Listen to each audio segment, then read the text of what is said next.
Tonight on Unreported World, carjacking in South Africa and how crime really does pay. Marcel Theroux joins the army of private security companies which has been springing up to deal with gun-toting gangs who are terrorising ordinary people in Pretoria.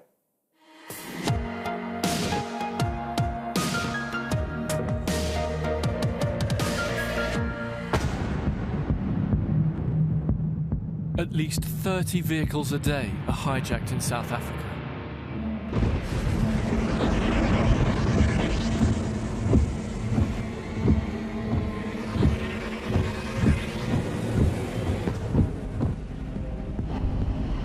Andries Longwane and his partner Aaron Kakai are chasing one of them through the streets of the capital, Pretoria. Keep left on Nelson Mandela Drive. And I'm trying to keep up. Andries works for a security firm that recovers hijacked vehicles, part of a vast crime prevention industry that provides 7% of all jobs. Overall, crime is falling in South Africa, but not violent crime. In the past year, rape, murder and carjacking have all increased.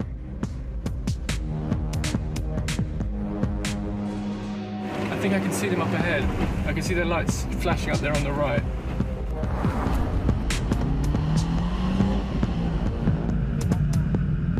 They've pulled a vehicle over up here. They've been pursuing this for the last 10 minutes.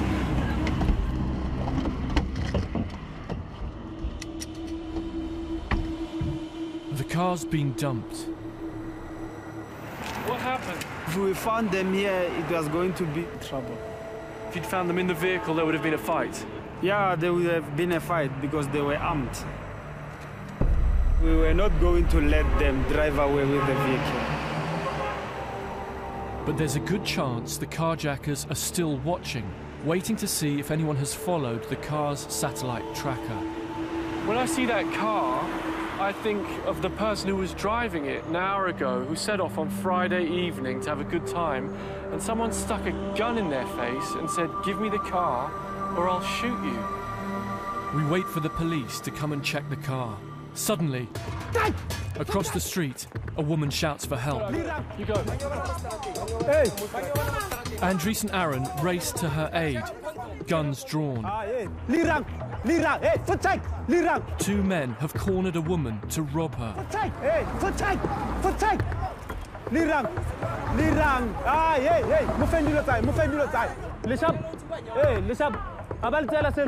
Andries and Aaron have caught them in the act, and the woman is able to flee. With no victim, they have to let the muggers go. No, they want to rob that woman. I know they want to rob. I'm glad I'm with you guys and I'm not wandering around here by myself. We don't take nonsense for sure.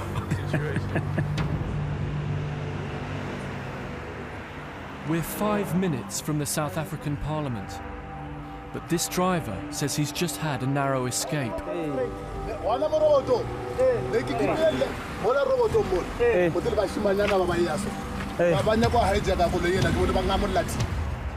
A gang of carjackers is on the loose less than 100 yards away. And when the police Andries called earlier finally arrive, shots ring out. Someone is firing a gun there. Someone's firing a gun.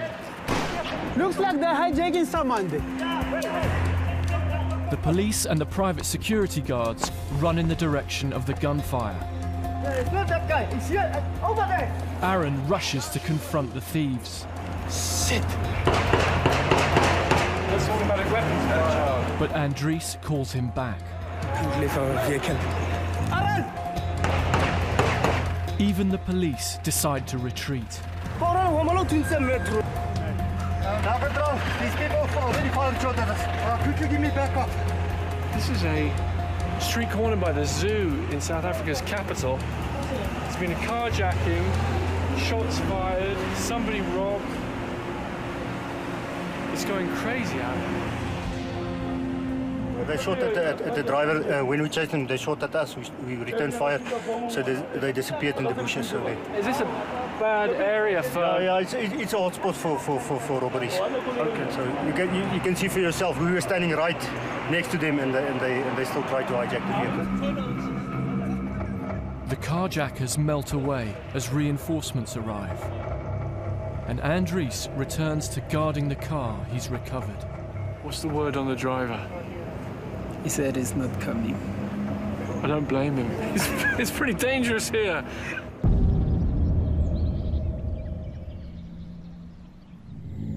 This recent carjacking was captured on a security camera in nearby Johannesburg. Carjackers box a car in as it pulls up at a red light. In broad daylight, one of the gang members brandishes an assault rifle. The passengers are dragged from the vehicle. No one dares intervene. Last year, there were more than 3 carjackings a day in Johannesburg alone.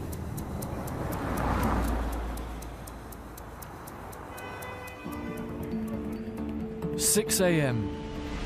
Andries is starting a 12-hour shift. The company he works for is called Shloe Customs Security. Every few weeks, he spends a morning at the firing range. Shlomo Schwartz, an Israeli Special Forces veteran, runs the company. Most of the encounters you're going to have is between 0 to 7 meters. I want you guys to be accurate for that distance. 3 shots to the target, center mass. Boom, boom, boom.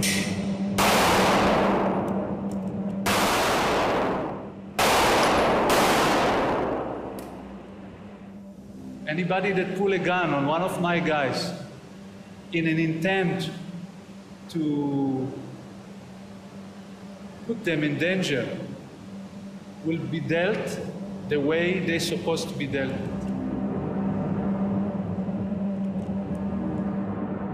South Africa has one of the highest crime rates in the world.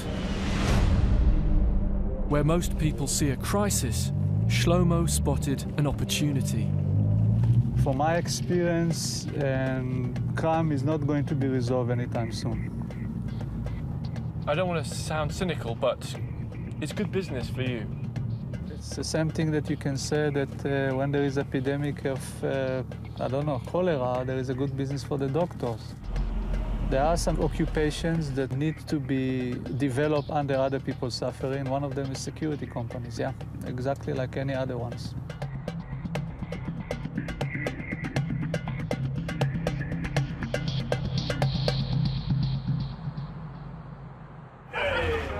There are 400,000 private security guards in South Africa, a force larger than the whole of the country's police and armed forces combined. Andries is 36 with a young family. With a quarter of the population out of work, he's willing to risk his life for £1.25 an hour.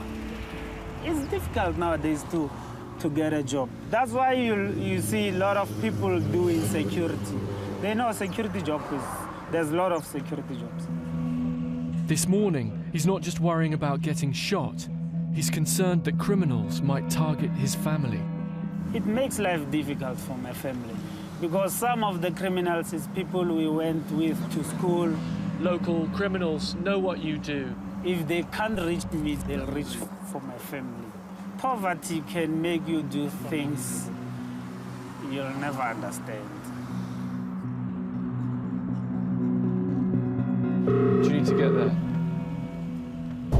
The team gets an alarm call from the dispatcher and scrambles into action. As they speed off, we rush to follow. Which way do they go? That way. Quick. Can you see them up ahead? Is that them?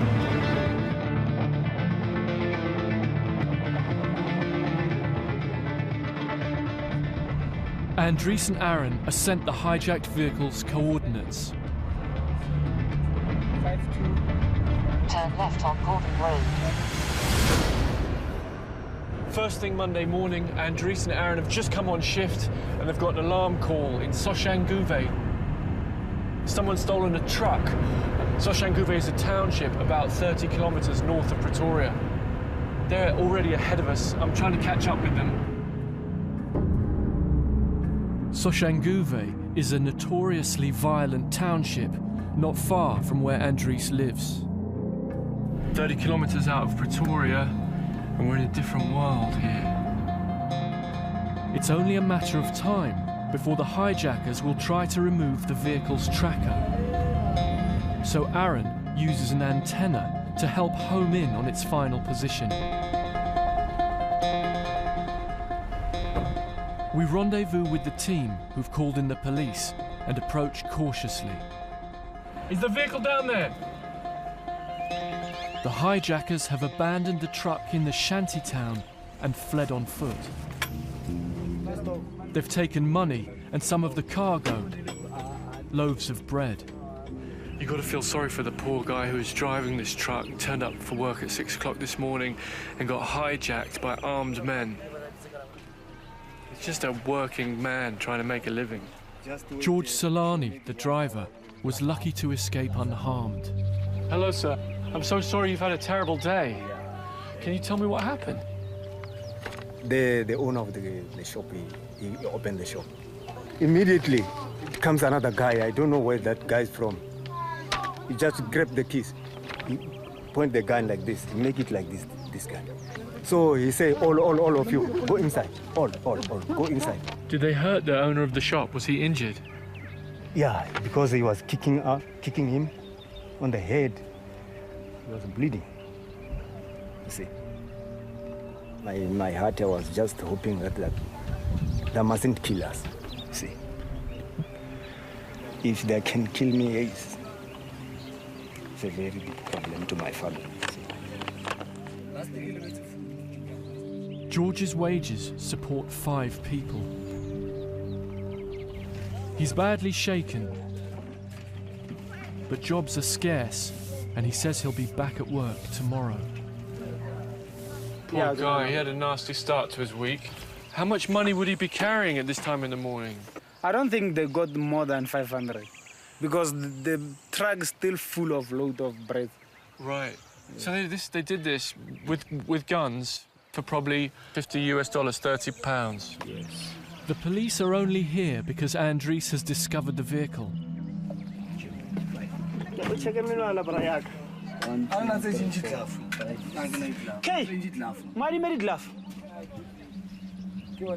The government has put tens of thousands of extra police on the ground, but they appear overwhelmed. What are the chances of catching the guys who stole this truck? Most people, they don't give the police information. It's not like the chances are very low. How many cases like this are the police working on? Almost every day here in our vicinity here. Why is there so much crime in this area? Because there are too many people who are not working here. So they're stealing to eat, stealing to live? They're stealing to live, yes. It looks like there are a lot of hungry people around here who could use a loaf of bread. I was thinking of that when I arrived here. Maybe I could give them something, but it's not my property. It's client's property. I have to protect it. But seriously, do you think these people are hungry? Some, yes. The residents tell us there's no electricity, little running water, very few jobs, and no police. The crime is a problem here. Why? Because there is no order. There is no police station. You see these guys, they refuse to come here if we want to help. What kind of crime is a problem here? What kind of crime do you have? Robbery, people are dying, raping, and then other things, it's easy nyoka. There's a perception that there's crime in this area and that the police don't come when they need them. The problem is that they don't know where they fall to, Northwest Province or Gauteng Province. That's the problem. No one knows who's responsible for looking after these people. No one knows. But in law, you can't say, we are not going to help you.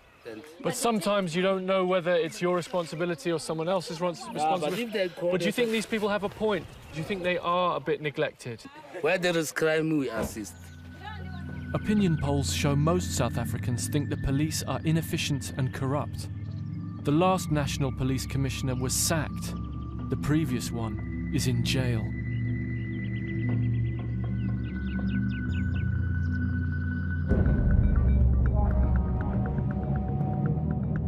We arranged to meet a gang of carjackers in Soweto, in nearby Johannesburg.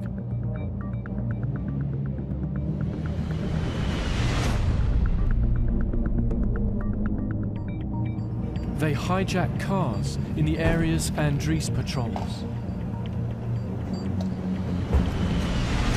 But you guys are at the sharp end, actually stealing the cars. Yeah. Like ngiphanda kanjalo ngitshontshe lezo imoto ngihambe ngiyothengisa kwazi ukuthi ngifake isinkwa phezulu kwetafula. But you guys are also willing to use violence to steal cars. It will depend ukuthi ngiphethe ini ngisebenzisayo. If ngiphethe isibhamu, I'll use like isibhamu. If ngiphethe a baseball bat or ngiphethe a knife, I use whatever like. And if ngibona ngathi like uyisiguqa, kumele ngikubambe nge-2 shots esiswini. Have you done that? Have you shot someone in the stomach? Yeah, nginokubabamba nje abamba. Ngofasisa vele kumele. They told me they stole to order and exported the cars to other African countries. Zimbabwe, Botswana. Some even go further. Satellite trackers were a problem, but they were getting better at finding them. Well, people will watch this and say, this is wrong. What you're doing is wrong. Yeah, it's wrong, mara isimo esiphila kuso kusho ukuthi si wrong kasona. Mara lento le iso survival of the fittest. Yazi like survival of the fittest ukuthi like if you awukhona ukwenza indlela zokuthi usurvive akunamuntu ozokuprovide. Andries had told me he was worried that carjackers like this might target his family, but I hadn't realized how seriously he took the threat. He's decided to move them out of harm's way. Andries is moving house today, but he's been working such long hours that he hasn't had time to fix up his car, so I'm giving him a lift. It's a chance to meet his wife Tabatso and their 2 children, 3-year-old son Tato and baby Kaketso. Andries has lived here in Hammanskraal since he was young. Oh, I think we got everything. Tabatso can't wait to leave. There are a lot of sorties in this place, a lot of criminals. You can't even walk around carrying money on your hand because you know that someone might beat you and take it from you. You'll never know what they'll do to my family when I'm not around. So you're moving for the sake of your family and children, really? Yeah, this is for the sake of my family. I have to have them close by so I can look after them. For Tabatso, it's a leap into the unknown. Has she seen the new place? No. This is going to be the first time she sees it? It's going to be the first time. Ready? Are you ready? This is a big adventure. It's a big moment.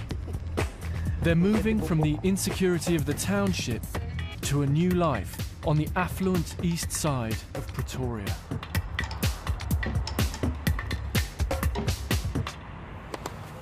Can carry this. Okay.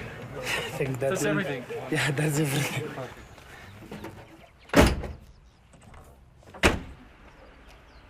But safety for his family comes at a cost. Andries' new home is a garden shed in someone else's backyard. This is my apartment. I have to say, I thought the place was going to be a bit bigger. This is quite small for 4 people. Yeah, it's quite small, but we will just have to compromise. What does your dream house look like? What can I say? A house with 4 bedrooms, dining room, sitting room with a garden, a swimming pool, and a frying place. Just renting this shed costs Andries a third of his £300 a month salary. The average income of a black family is 6 times less than it is for a white family in South Africa. So there's still some economic inequality in your country. Yeah, a lot of it. There's a lot of it. It's a lot of it. Yeah. It's caught. Tabatso wears the red beret of the EFF, a party that opposes the ruling African National Congress and advocates the radical redistribution of wealth. Both she and Andries will be voting for them in May's general elections.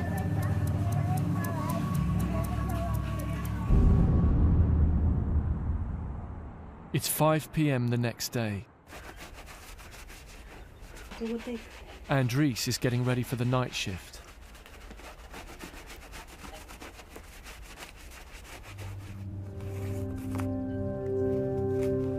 Do you worry about him at work? Yes, I do worry. I worry a lot. But anything might happen, you know. We don't know, maybe this is the last time we see him, or he's gonna wake up at some hospital tomorrow morning. It is scary. At the moment, it's what we have for income, so it's a risk we have to take.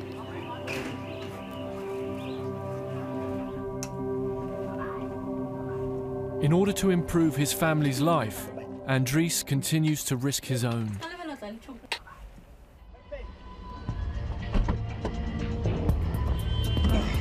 With unemployment so high, security work is his only option. Oh yeah?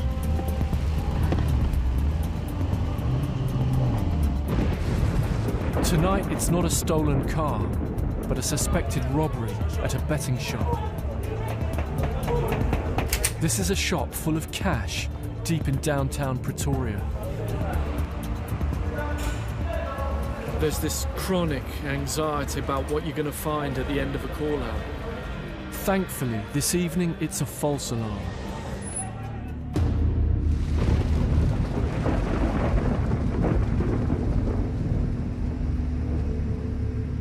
Andries and Joseph head off to the next call-out. Fear of crime unites all South Africans. Everyone wants their government to reduce crime and deal with its causes. But in the meantime, for Andries and his colleagues, it's business as usual.